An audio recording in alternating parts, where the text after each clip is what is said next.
All right, everybody, hello. How are you? My name is Logan. I'm going to talk about TDD. If you're here for the knitting class, that's actually upstairs. So I want to start off really quick before we do anything else. I want to start off with a really quick survey. Just by show of hands, just out of curiosity. How many people here write JavaScript as part of their job? I knew I'd see every single hand. Okay. How many people write JavaScript on the back end? Are you guys Node programmers? Who does Node regularly as a part of their job? Wow, okay, cool. I expected something totally different. Okay, so just as a matter of curiosity again, who here does Ruby on the back end? All right, my people, I do Ruby too. PHP? Yep, okay. Python? Cool. Any of you poor souls out there doing Java backends?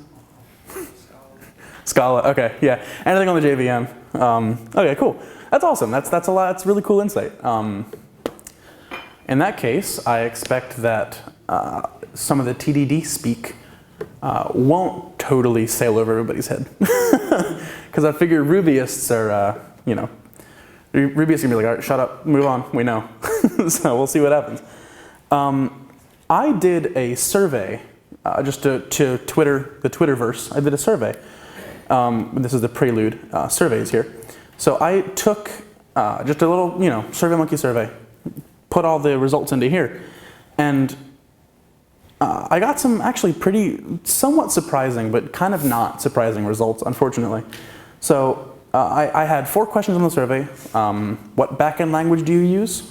Do you test your backend code? What front-end language do you use, and do you test your front-end code? So these are just the backend languages here. So we have, you can see the lion's share of it is PHP. Not exactly a surprise, unfortunately, for a lot of people. JavaScript actually had a much larger slice of the pie than I thought it would, which is kind of cool because Node's kind of cool. And it looks like a solid half of people, well, 95% of people test in some capacity. And a solid half of people unit test their backend code, which I thought was awesome, and I think that needs to become the norm. It was slightly less encouraging on the front end side. So we have, obviously, everyone uses JavaScript. Let's take a minute to mourn for the 2 TypeScript users here. Just a moment of silence for them, right? Because, I couldn't imagine. So yeah, that other, by the way, is just all Elm programmers. Because I actually had other specify your answer, and it was just all Elm. There was 2 dudes that just do Elm a lot. It's cool. And here, and this is the sad part, a solid quarter of front-end or people who do development on the front end don't test their code, which is a shame, right? I think that's part of the culture of front-end JavaScript is, not writing tests, and that is unfortunate. So before we get into the meat of this, I want to tell you a little bit about me. Because we're in JavaScript, we're indexing from 0. So I am a full stack developer, Ruby, Rails, JavaScript on the front end. I also do DevOpsy stuff, UI, UX, design. I run the whole gamut, basically. You can find me at all these links, and I'll put all these, put the slides up in the Slack after we're done. So I don't want to make you type in all that nonsense. Yeah, a little bit about me. I come from the Ruby community. I do Ruby, not at work, but full-time personal projects, full-time open source stuff. I do all Ruby. At work, I use PHP, which we'll talk later if you guys want to talk about PHP. So yeah, it's all LAMP stack. It's a lot of client work. So I do, I'm basically attached to a freelance company. We do a lot of client stuff. So I see a lot of short-lived, really quick projects come in and out. Currently, by the way, if you have freelance, contracts, call me up. Just saying. So I want to get into just a very brief overview, especially because a lot of us maybe don't write any kind of tests or don't need to be convinced a little bit to kind of shown the gospel of why testing is a good idea. So, and I'm apparently pretty poorly indexed here, part 0, part A. But so yeah, This is just why you need to test your code. Like, why on earth would I ever want to do this, right? The benefits of testing, and this is something that I've just seen from from doing it myself, is it's a real time savings, and that maybe seems a little bit counterintuitive. We'll get into that a little bit later, but it really honestly does save a lot of time. At least for me and for my teams and for the way that I do it, it saves quite a bit of time. Not in the way that you think, though. The other thing is that it gives a baseline level of assurance of that you know for a fact that your stuff works, right? It's not gonna like do some kind of crazy something when you do it, and when you hit some kind of edge case, because you can account for that in your tests. It also serves a lot of a really good role as additional documentation, which is something that people maybe don't think about or talk about as much, but it's been one of the things that's saved my butt many times. That said, everything is a trade-off, so there are some detriments or drawbacks to testing.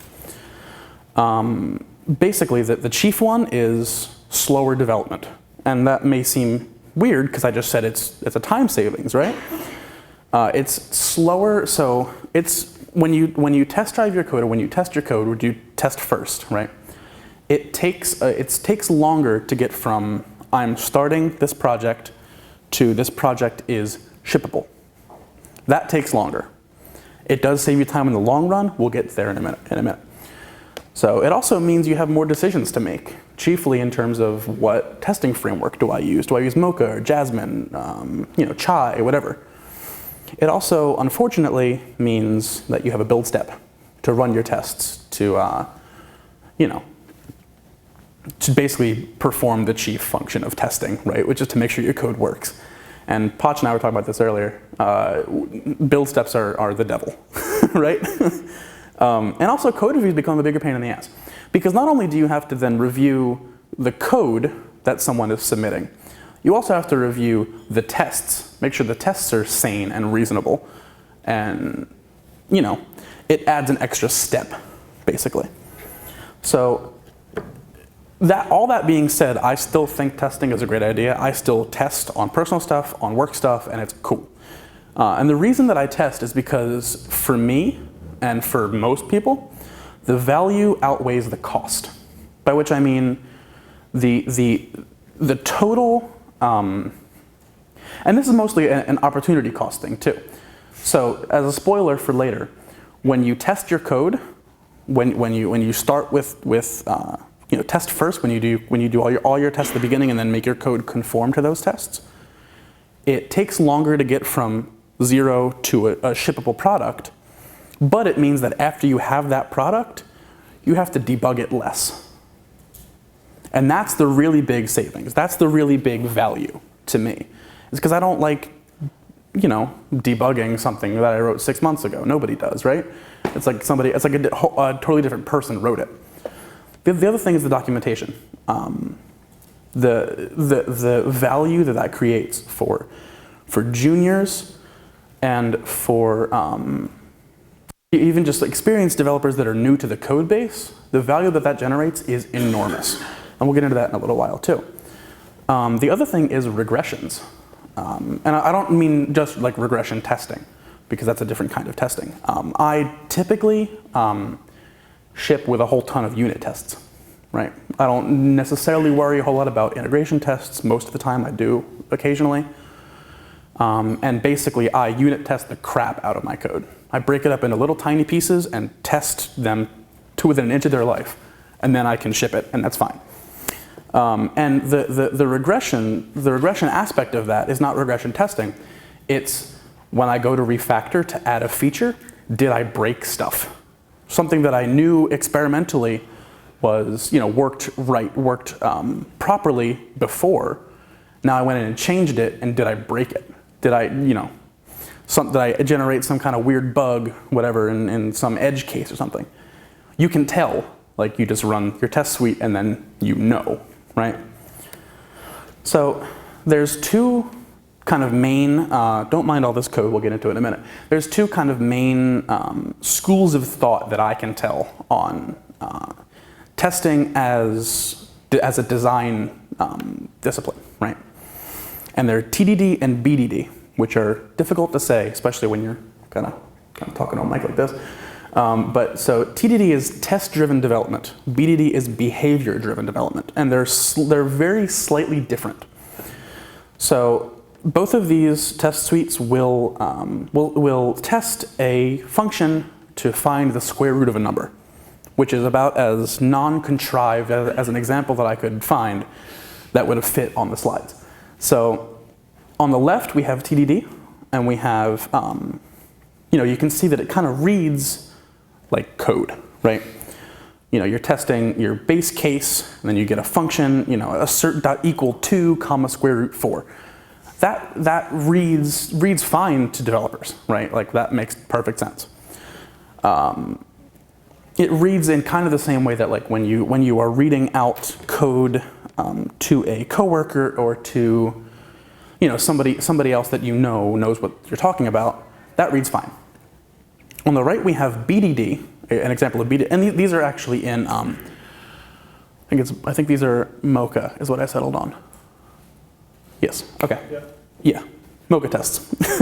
I had a draft with Jasmine, ditched it for this, went back, and now I finally settled on this one. On the right we have a more BDD approach, which essentially runs, and you can read it like English, right? So, you're describing on the bottom part there. You're describing, this test suite or this little chunk of tests called square, and it literally just reads like English. It should return square roots. Square root 2 should equal 4, right? Square root 0 should equal 0. Square root negative 4 should equal false. It reads like English. It's a very high level overview of what it is, what it does, why it works that way. And those things, they both influence the direction of the code in specific ways, and they both have very slightly, or depending on your organization, substantially different use cases, right? So what I found is TDD, and this is just the same code from before, works really well for teams of developers.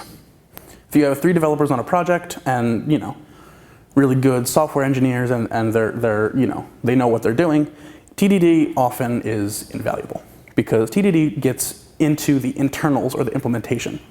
So you can see this up here. We're testing that it will coerce types. So if you pass in a string instead of an integer, we're testing that the function will coerce that type and make it do what it's supposed to. Or a number instance, right? JavaScript has that handy number class, that people who aren't developers don't care. Like, you just gotta pass in something that gives you a number, and as long as it works, it's fine. But it's important for developers because they have to touch the code. BDD was slightly different, has a slightly different use case from what I have seen. And BDD is really a 30,000-foot view, or is more of that than TDD is. In my experience, having seen it. It describes behavior and not implementation. And the joke is that BDD is just TDD plus should, right? But it actually, they're fundamentally, semantically different, right? And this actually is an old version of the code. So don't look at this code because that's old. This is what you should be looking at. But so basically, it's really good for teams that include either really junior programmers, people who are junior developers, or non-programmers at all. I'm thinking of team leads without a tech background, or QA people that don't necessarily have a big development background. Absolutely fine. For this works as a high-level overview for pretty much everybody, and it reads very naturally in English, right? Like I said before. It should return 0 on 0. Square root 0 should equal 0, right? It's a very it makes a lot of sense when you read it. It reads just like English. You can understand it very intuitively. So that basically the question then is which should I be using, right? And that the answer is that big it depends CSS graphic. It depends on whether you care about implementation more or behavior more. And that loosely, very loosely maps to, do you have a tech-only team, a team of just developers, or a team of mixed ability, right? That's what's working on this code. That doesn't always map that way. It maps. It's a very loose. Like if you have a tech-only team, you might care more about the implementation. Not always, but you know, there's a slight correlation there, right? And so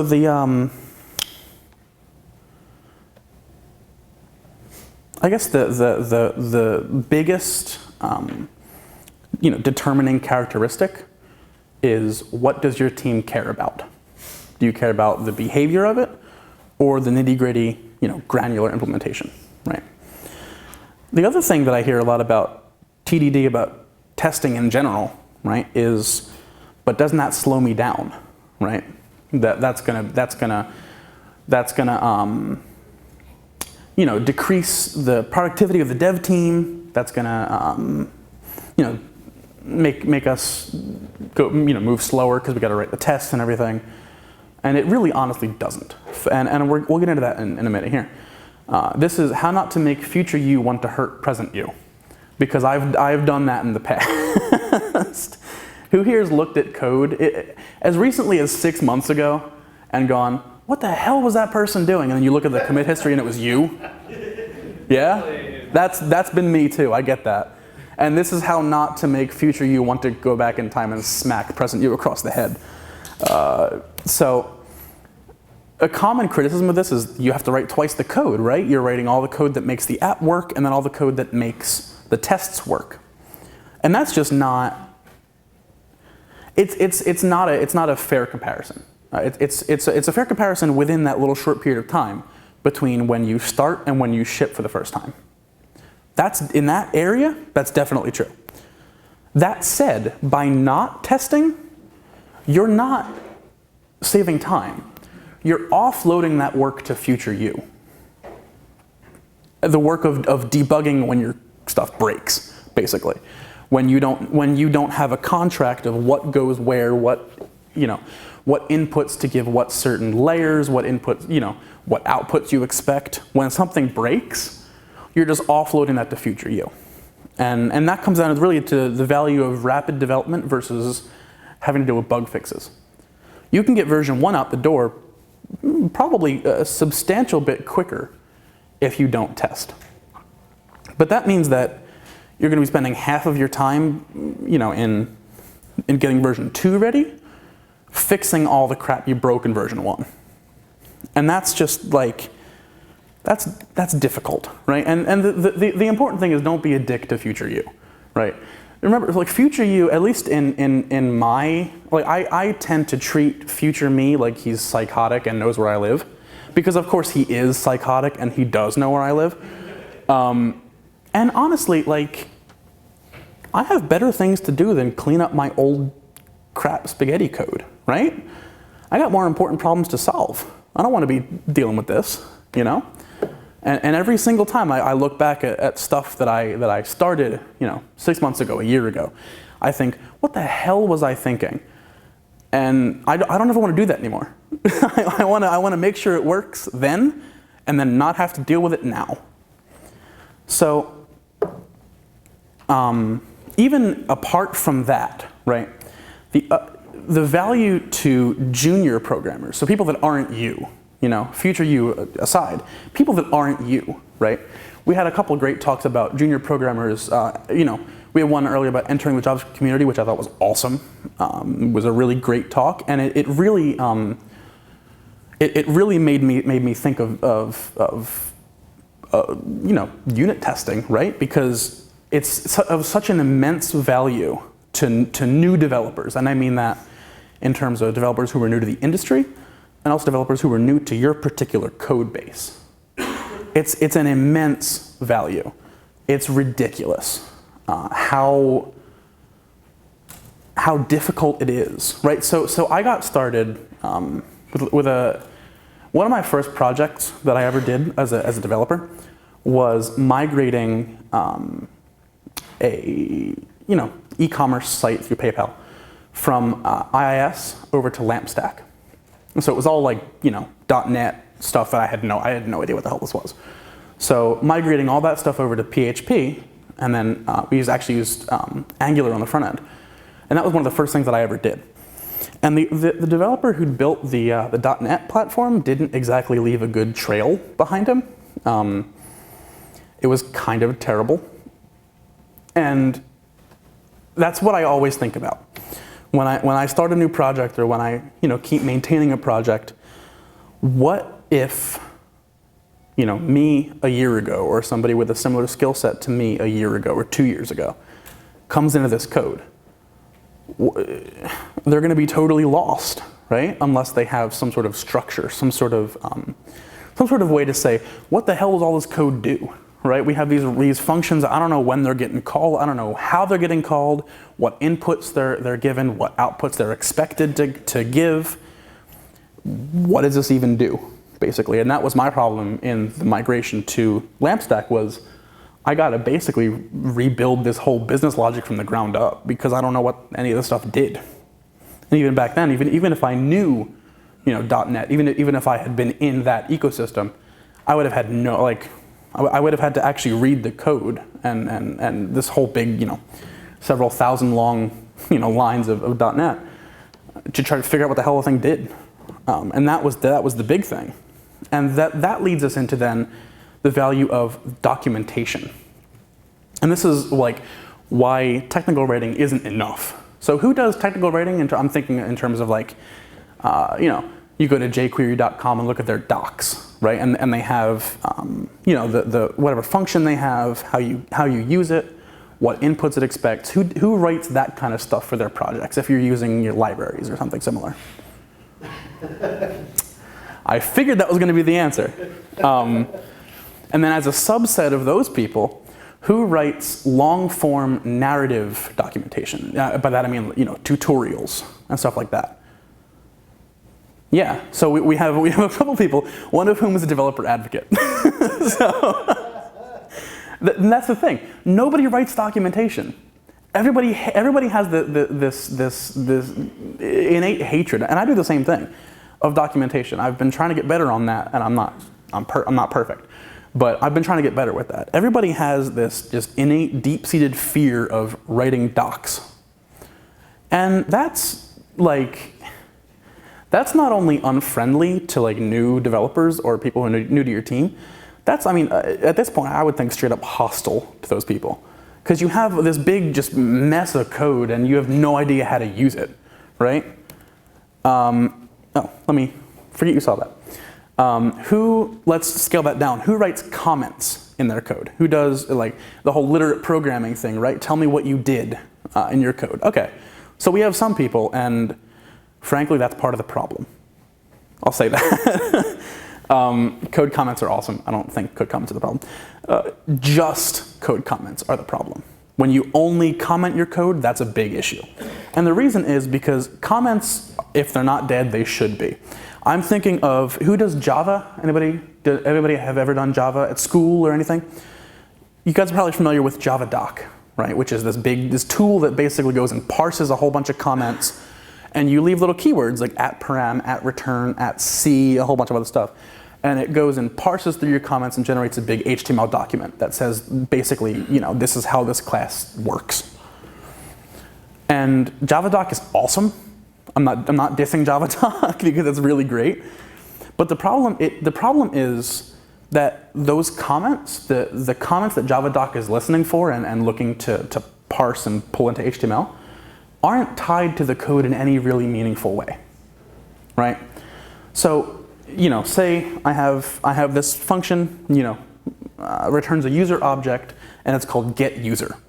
And we get it, say this is some Java active record implementation or something, and we get it via the ID, right? Assuming there's some ID field in the database. That's the primary key, we'll just say.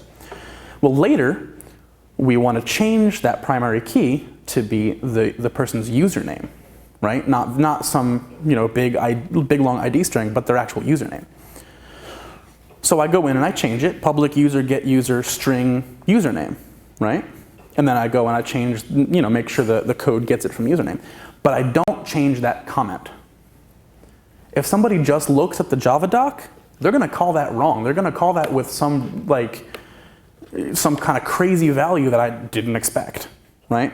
That's because that comment is not tied to the code in any really meaningful way. And so what that means is not only is there the possibility for it to get out of date, for it to go bad, there's also the possibility of people won't let it go bad, and then they spend how many hours across several class files futzing with comments, right? Which doesn't provide, the interpreter is going to completely ignore it anyway. It doesn't provide any real value to just be messing with Java docs stuff, right? At least not in the short term, right? And it's the same problem with traditional docs, by which I mean, the jQuery documentation, or when you, like the big long form documentation. It's the exact same problems as comments, right? Just scaled up, because you have to put more effort into it. At the very least, when you're writing, docs in the style of jQuery, you have, your API changes, and then you have to go and find every single place that you call that function in your giant, HTML, document page, and change it, make it work, right? It's the same problems as comments, just scaled up, because then you got to do more work. You got to make it, have a narrative flow. You got to basically refactor a story now instead of a test suite. And I'm reminded of, the early days of Rust, because I started playing with Rust many months ago, I guess. I was just fooling around with it. And I tried 3 separate tutorials on just how to build some basic thing in Rust. And they were all contradictory to each other, and they were all wrong. Right? Which is not an indictment of Rust, because Rust is awesome, and it was just changing super quick, right? And they couldn't keep the documents in sync. Which is the exact problem that I'm talking about, right? Rust is a perfect example.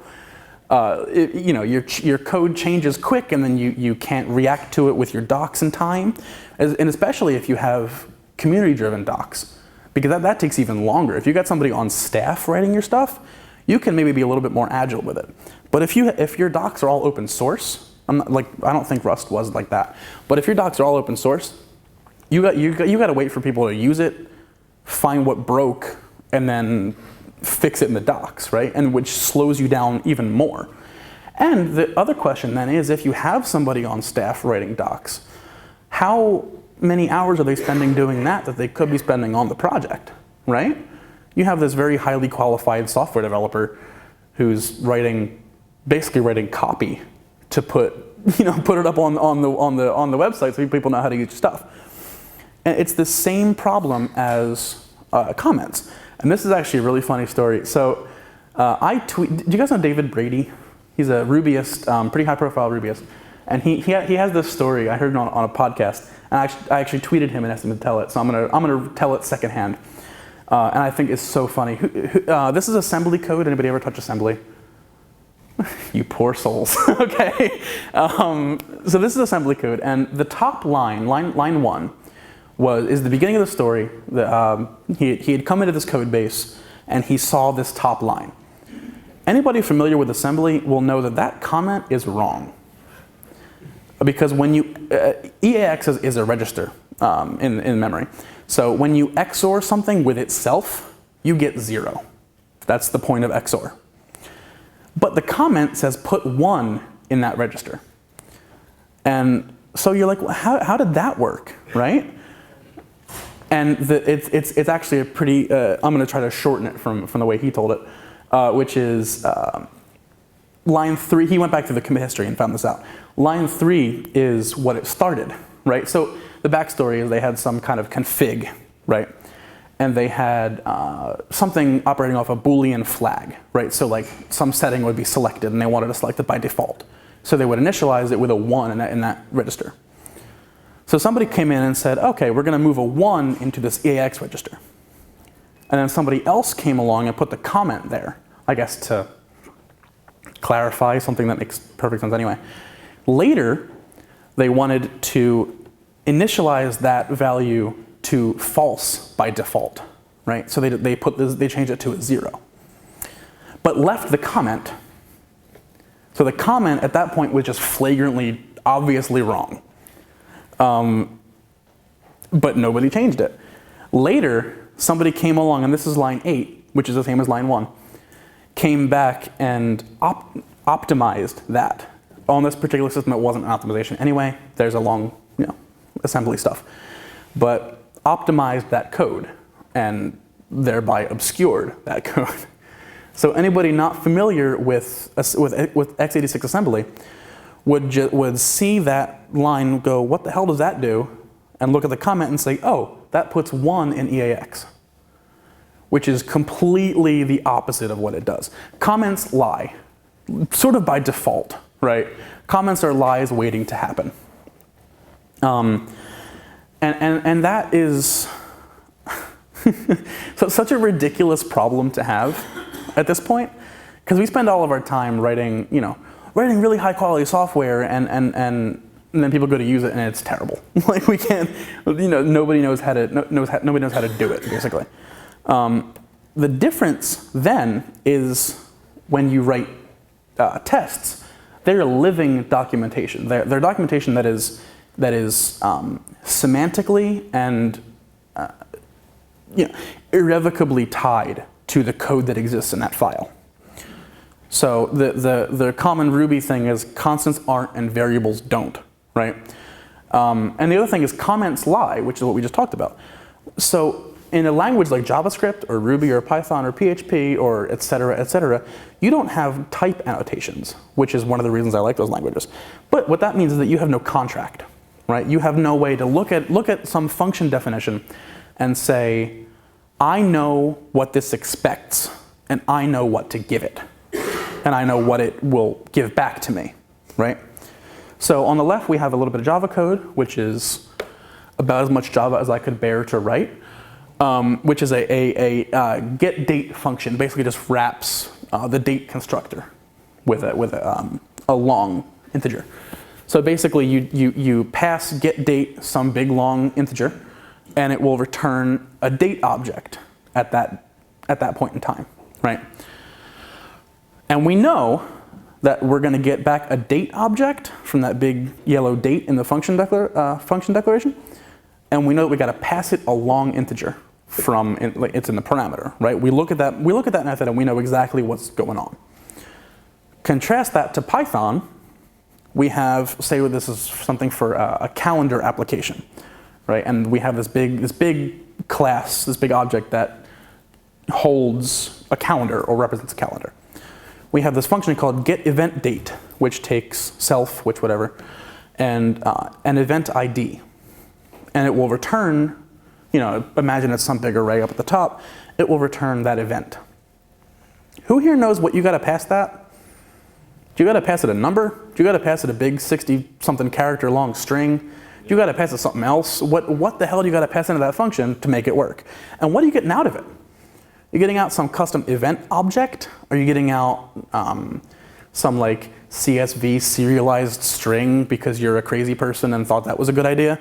You don't know what's going into that or coming out of that, and you have to do then more work to figure that out.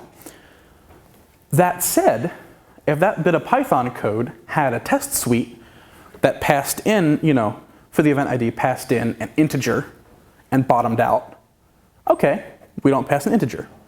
Pass in a string that was, however many characters long, and didn't bottom out, okay, I know roughly what that data looks like now. And if that gets out an event object, we know what that's supposed to put out. If that gets out something else, then we know what it's, it's a way to enforce your contract, or at least make your contract known to everybody else, essentially. Because nothing else about your code really matters, to be quite honest. Unless the computer interprets it, it doesn't matter. Comments, JavaDoc, long form, tutorial like narrative documentation doesn't matter. If the computer doesn't run it, it's not guaranteed to be in sync. And the other thing then to worry about too is tests and external APIs. So APIs that are external to you, like when I was learning Rust, the Rust API was in such a state of flux that I had no idea what the hell how to do it, right? And that was because there wasn't a whole lot of documentation.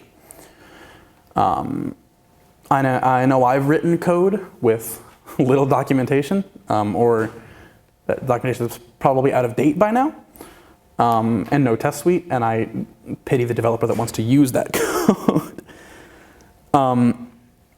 So, I mean, if you're working in, you know, Java or Haskell or Elm or something with strong typing and you know, a way to find those types, like through, you know, means that aren't just running the code with a whole bunch of stuff and seeing what bombs out, you're probably pretty okay. At least on this, right? You can still use tests, but you'll probably be pretty okay, at least on that part. And so now we get into, why do I care, right? Why, I'm the only person working on this code. I know I know what's going to change. I know I have the whole API in my head. I know exactly what I'm doing. Why do I care, right? Nobody's ever going to look at this code. It's just going to be something that I use. And that's like, you can sleep better at night, essentially. Because when you have untested code floating around in the ether, you don't know what's going to break it. You've tested it maybe with, you know, the normal cases, and you've tested it with, you know, maybe some edge cases and you know, stuff that you could think of then. But you ultimately don't really know what's going to break that code because you haven't tested it, right? And that's the joy of tests, right? You know that your code works. With whatever input you throw at it, you know that you've handled that. You know that that it functions in a way that you expect. And you can go back and you can run your test suite and make sure that it functions in the way you expect. And this gets into the design part of TDD, which I haven't talked about much. I've mostly talked about, like, why would you ever want to do it in the first place. The design part of TDD and BDD are the most important part, basically. So when you design your code through, you know, through the lens of testing, basically what that does is it makes you account for all that, or most of the edge cases, right? So you could very easily write a function that's, you know, a jQuery extension or something that takes some string, you know, with a CSS selector in it, so like hash something, and then does some function on it, right?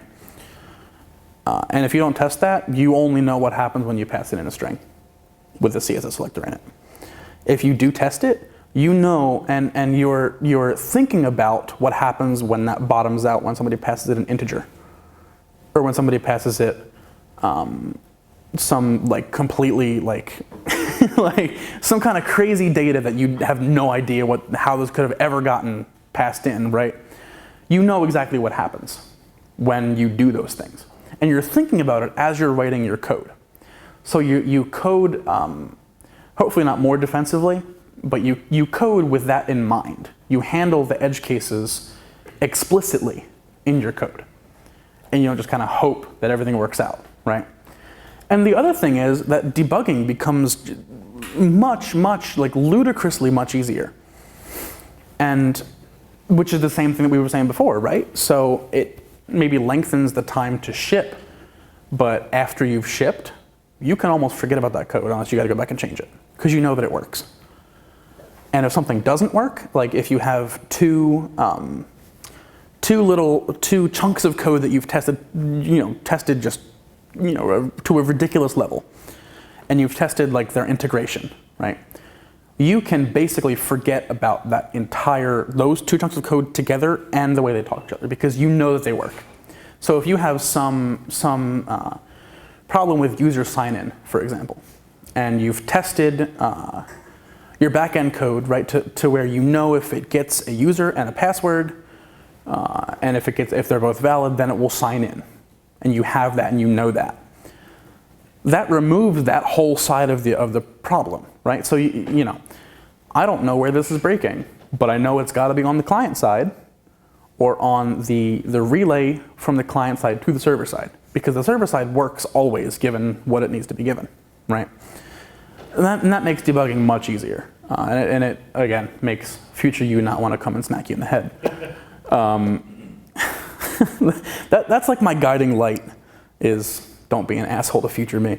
I was in the speaker room upstairs talking with Nate, who gave a really great talk earlier. FRP talk, it was fantastic. Earlier in the conference, not today. But he told me about this thing called Watchman, which is a Facebook project, which is just a file watcher. If you've ever used Sass and like, because I hate build steps and it looks like Ponch left the building, but I hate build steps, so I don't. Oh, there he is. Cool. So I don't use Gulp or Grunt because I hate them. So I run a whole bunch of watchers, basically. So I, watch, main.scss or something. And this is just the watching part. And you can configure it, you make it do whatever you want, basically, on the change of some file or some folder. And I don't know a whole lot about it, but I thought it was really awesome. So I will redirect you to Nate for that. I'm gonna be playing with it, but I don't know enough about it to talk intelligently today. Okay, does anybody have any questions? Or do you want to call me out for being a crazy person? What's up? Well, I'm going to skip the crazy person call out right now. Okay. But, regarding TDD versus BDD, Mm-hmm. so one of the cases you made with BDD was it makes it easier for people unfamiliar with your code base to get onboarded. Given that any sizable project is having some churn, bringing on new developers, do you think that makes a pretty strong case for playing with BDD for onboarding's sake? Okay, so your question, if I'm understanding this right, is do you think BDD is of significant importance as far as onboarding goes? Is that right? And I think it absolutely is. I think that's one of the big wins that you get from it, quite honestly. I think that's, to my mind, like the second biggest reason to do it in the first place. Because people, average span for a developer, like average turnover is less than 2 years. I don't know what the exact number is, but that seems about right. You're always adding people to your team. You're always, or people will transfer from other teams, or people, might not just never have touched that particular section of the code. Your code is always in front of someone who has never seen it before, basically. Kind of as a matter of course in this industry, right? So I think absolutely BDD is very important for that very reason, right? And TDD, BDD, whatever, so as long as you have a test suite, I don't really much care if you've designed your code that way, but because I've done that too, write your whole project and then test it afterwards, and then make changes as you need to. Not the most economical use of time on that, but as long as you have a test suite of some sort, you're great. That will help onboarding tremendously. So, what's up? Do you think the TDD versus BDD and a team of 8 developers spending a week discussing it is like a complete waste of time and bike shedding and just flip a coin and either one is sufficient? The question was in the scenario where there's a lot of developers, bike shedding or yak shaving or whatever clever metaphor you want to use over whether to use TDD or BDD, like which one to pick. Is it worth it to just flip a coin? And I think in that situation, if it's a team of developers, flip a coin. It doesn't matter. Probably TDD might help you a little bit better in certain scenarios, by which I mean, so the TDD, especially in the style that I have it here, the TDD version of this argument is very implementation based. So you see on the left, there's, it explicitly tests that it will coerce types, right? Or that it will accept the number instance, right? Which is important info to have if you're a developer touching this code, but is not, it's definitely not imperative to have that info. If you don't care about that, if you are comfortable just looking at the code and making sure that it, seeing what you need to pass it, flip a coin. There are, I think the more important side of that question is if you have somebody on the team who isn't a developer, do you care? And I think in that situation, I mean, in most situations, yeah, flip a coin, but that person will then have to wade through testing if it accepts a number instance or if it'll coerce types to get to what they really care about. So it's a trade-off, and just figure out what's right for your organization, basically. Anybody else? Bueller? What's up? When are you doing too much testing? What's your warning sign for that? When are you doing too much testing, is the question. Huh.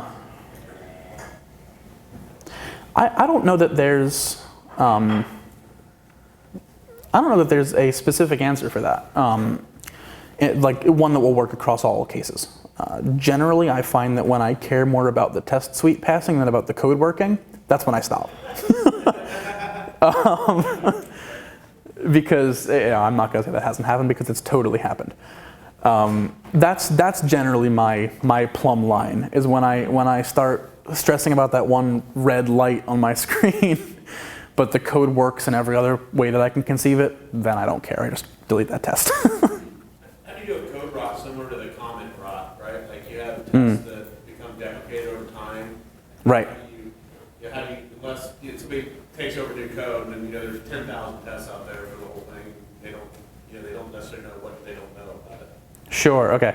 The question is similar to comment rot. How do you deal with code rot? So somebody else takes over your project, doesn't know what they don't know as far as a test goes, and how do you basically board up the windows, essentially?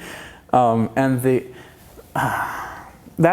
I think is more of an onboarding problem. So if you have somebody else taking over the code, that person needs to know about the tests, and that person needs to be trained on how it all works. In systems that have a considerably large number of tests, that's a real problem. And that's just something that you have to educate them on.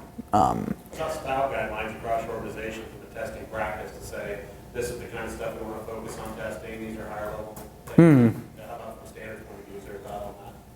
That's probably a good idea. The question was style guides for like what gets tested, what doesn't, how we do testing, and in general, style guides and guidelines around testing.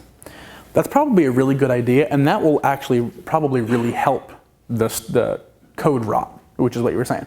So it'll certainly make it easier to for new developers to understand the tests, right? Because they'll just look at the style guide and they can tell where it is. So, if that makes sense. I thought I saw somebody else saying. Go ahead, Patch. How important is it to sort of segment the tests that need to run because of the changes you made versus the entire test suite? I say that mostly because I find when the tests take 10 minutes to run, you don't run them. Exactly. Especially when you're iterating locally, which is to sort of testing-driven development. Yep. The question is, what happens? And I'm saying this for the benefit of the microphone on my lapel. The question is, what's the trade-off between, projects that have giant test suites that take forever to run? If you're making some change to your code, and you don't want to run that whole test suite that'll take 10, 15 minutes to run it, you just won't run the test suite. And that's a problem too.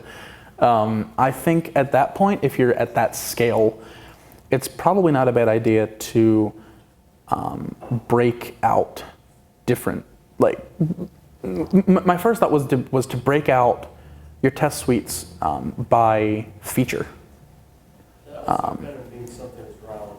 Exactly, and that was the other thing. Yeah, something is very deeply wrong. If your tests take 15, 20 minutes to run, you're either you're developing like Chrome or Firefox, or something is very wrong in your organization. So that would be the first thing, would be to get your test time down, because that'll help you in many ways in the long run. And the other thing is it makes sense to break some stuff out. And if you can take your 15-minute test suite to test your whole application and take it down to 3 5-minute long tests, or even better, a dozen tests that all take under a minute to run, do that. Like, that's hard to give a coherent answer on because it is so dependent on the organization and what you're doing, what project you're working on, what you care about as far as testing goes. It's really variant and dependent on exactly what you're doing. So, Do you go have any ahead. kind of tools for coverage map to make sure that your full code stack is being executed? Right. during Testing? Right. I don't, I might get crucified for this. I don't care a lot about 100% coverage on my tests.